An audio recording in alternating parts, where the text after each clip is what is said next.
Eco9 is sponsored by your Washington area Toyota dealers.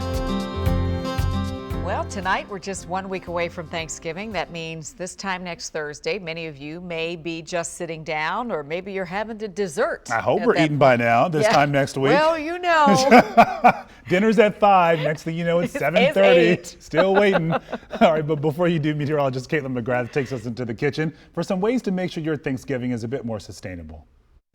Thanksgiving is just a few days away, but it's not too late to think about ways that you can make your holiday more environmentally friendly. I'm joined by Gabrielle Choate, the Sustainability Manager at the Catholic University of America, to help you plan for a greener Thanksgiving. Gabrielle, it's appropriate that we're in the kitchen because this is where a lot of those choices can be made to be more sustainable. So let's start with the food. What do we need to know food-wise when it comes to planning for a sustainable Thanksgiving? Sure. So one of the biggest issues around the holiday about sustainability is food waste. A lot of food waste is wasted at this time of year.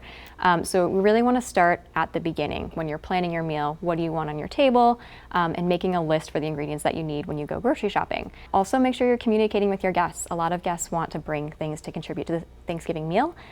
So you want to make sure that you're not going to end up with 5 green bean casseroles, that you're not having duplicates that are going to end up wasted. And then when you're actually going shopping, consider how you can shop a little bit more locally and sustainably. A great way that we can do that in the DC area is through farmers markets. We have a ton in the DC, Maryland, Virginia area.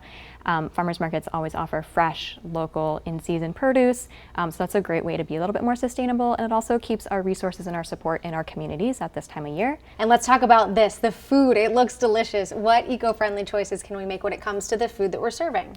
Yeah, so one of the great things to do is we want to be focused a little bit more on plant-based meals if we can, to be a little bit more sustainable.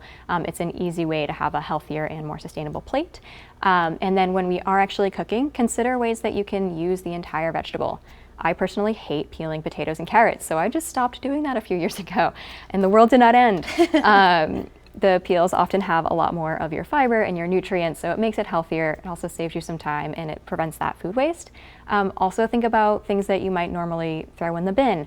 For instance, we have here some what we lovingly call squash gut scones.